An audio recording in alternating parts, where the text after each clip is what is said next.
What's up, everybody? Welcome back to another video, and this is technically a continuation to the last one. This is the top 5 things I love about this 2009 Audi S5. Again, same disclaimer like last video, I don't drive this car every day. It's not really mine. Legally it is. It's not really, no, it doesn't matter, but I don't drive it every day. So technically I've only really had experience with the car, driving it every now and then and whatnot, but from the few drives I've done with it, I'm gonna tell you guys the top 5 things that I really enjoy about this car. If you guys want to see the top 5 things I don't like, that video was already posted last week. You can go and check it out, but let's go ahead and just hop into this. Now, the first thing I really like about this car is the design. Now, this thing really brought the, I guess you can say, the newer age design of Audis when this thing came out. It was this and the B8 A4, so they're both considered the B8, the A4 and the A5. But one of my favorite things about this car is these headlights. I love the way these headlights look. I don't like the facelifted ones really that much. I prefer these. I like the singular LED strip that goes down. The other ones, I think they complicate them, and I mean nowadays they look good, but the facelifted S5, like it was 2013 to 15, I believe. I don't like the headlights on that car. I'm not a big fan. I also think they made it a little bit more subdued, where this one just looks a lot more aggressive. Now, the person that designed this car is the same person that designed the R8 and the B7 A4 and things like that. And according to him, this is his favorite design that he's ever done for Audi. Interesting fact, actually, is the sunroof on this car. It's a huge piece of glass, and it doesn't go back. Like, the only way it opens is it just tilts up. It does not go back or forward. The reason why is because the guy that designed the car believes that the car's looks, when you have the sunroof either back, like fully open where it retracts into the roof, it ruins the way the car looks. And I mean, it is a really pretty car. You know, the A5 is a good looking car, but the S5 with the aggressive aspect, like the front bumper, you have, this one has aftermarket wheels, but you guys know what I mean.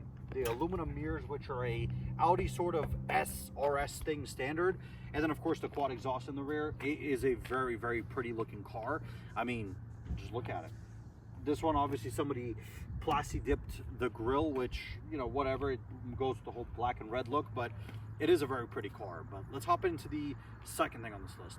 Now, for the second thing on this list is going to be this motor right here. Now, if you guys watched the last video, the top 5 things I don't like, I talked about I don't like the power level, and it's true. I think it's a little underpowered. They should have given more like 400 horsepower, and it's definitely possible because the R8 and the RS4 B7 share this motor. This is the sort of this, I guess you could say, the same motor that's derived from them. This is not like the B6 or B7 S4 4.2. This is derived from the R8 and the RS4. So very similar layout and structure. I know they're all 4.2s, but if you guys know, you know, sort of kind of thing. But it is a really good motor. I like it a lot. It doesn't have many flaws. There's a couple of things. I mean, the leaking valve covers, that seems to be a common issue because they're plastic. I'm gonna go on a little rant right here. Why do you design valve covers to be plastic? I'm looking at Audi and BMW. And Mercedes, actually, now that I think about it. Why? That is gonna be the dumbest design on the planet. Why is that a thing?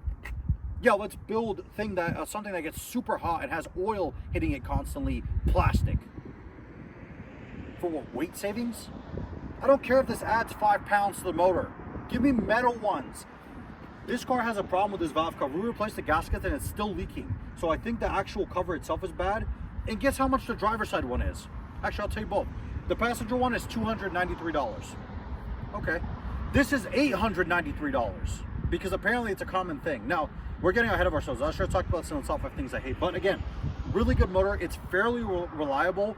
I know people have said timing chain things. These don't really have that. It's more of the RS4, not RS4, they're more the S4, the previous like B6 ones, but these are pretty stout motors. Now, number 3 is gonna be this. It's gonna go in correlation with this because it's the sound of this car. Now, full disclosure, this car does have an AWE exhaust on it. It's capped back, so it does sound a lot more, I guess you could say, pronounced or louder than a regular one. But aside from that, even the regular car, this is a awesome sounding motor. I mean, listen to this.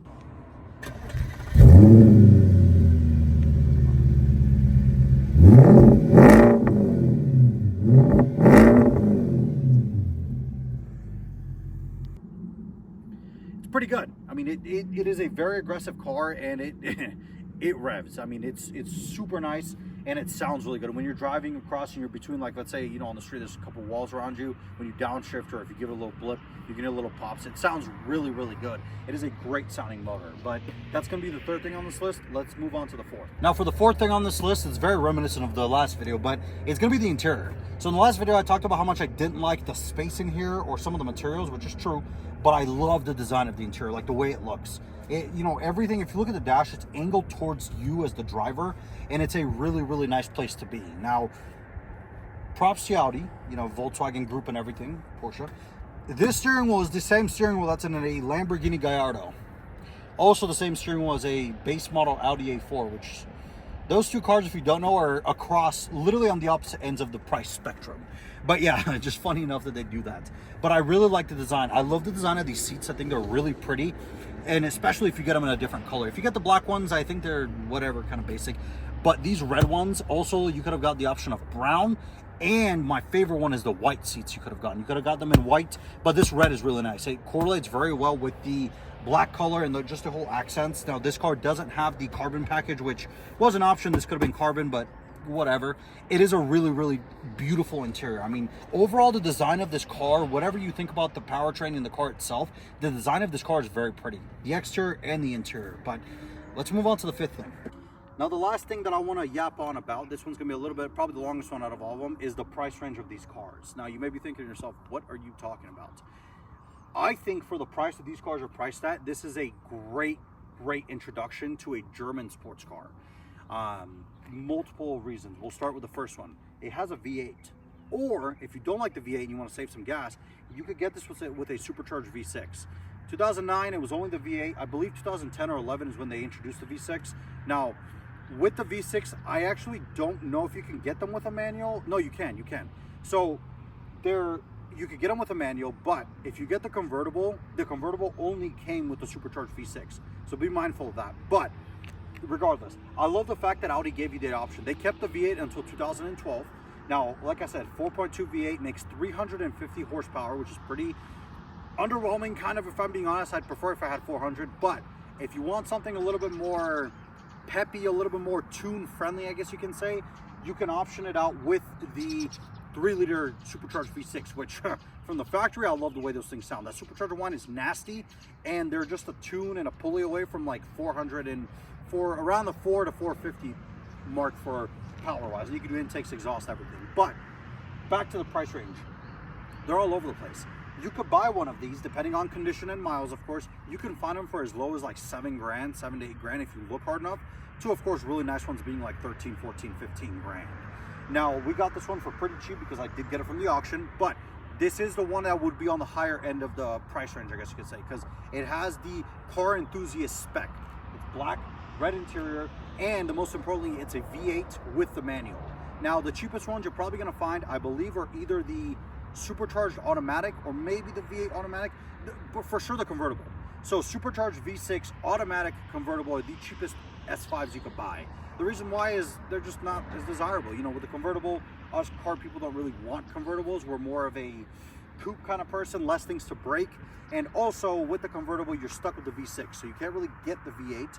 And a lot of people like the V8 because, you know, if you buy one of these, more than likely it's not going to be your daily. You're not like us where we just daily drive these things because we like suffering and spending money.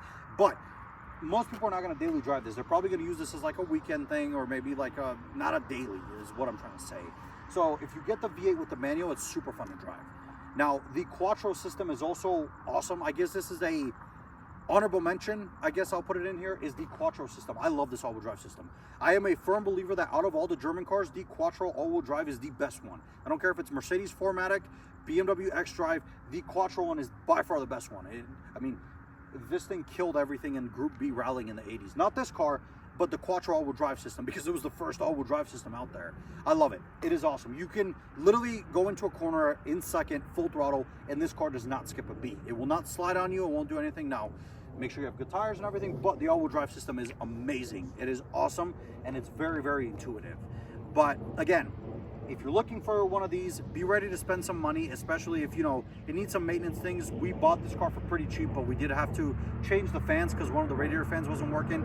And then while we're in there, we did the thermostat and the water pump because they are electronic and plastic. Another thing, let's make those plastic. and we just upgraded them to better ones and just did the maintenance with serpentine belt and everything like that as well. So let me know down below, what do you guys think about the S5? I am a big fan of this car. I like it a lot. I was actually the reason, or I shouldn't say the reason, but I was the one that told my brother about it because he really wanted a C63, but the C63s are like 20 to 30 grand and they're pretty expensive. But I was like, look at this, V8 manual, cool car, why not? And then now it's his. So great car, I like it a lot. Let me know down below what you guys think. Those are my top 5, I guess you can say 6 with the honorable mention, but top 5 things I love about the 2009 Audi S5. And I appreciate you all for watching this video. I will see you guys in the next video. Have a great rest of your day.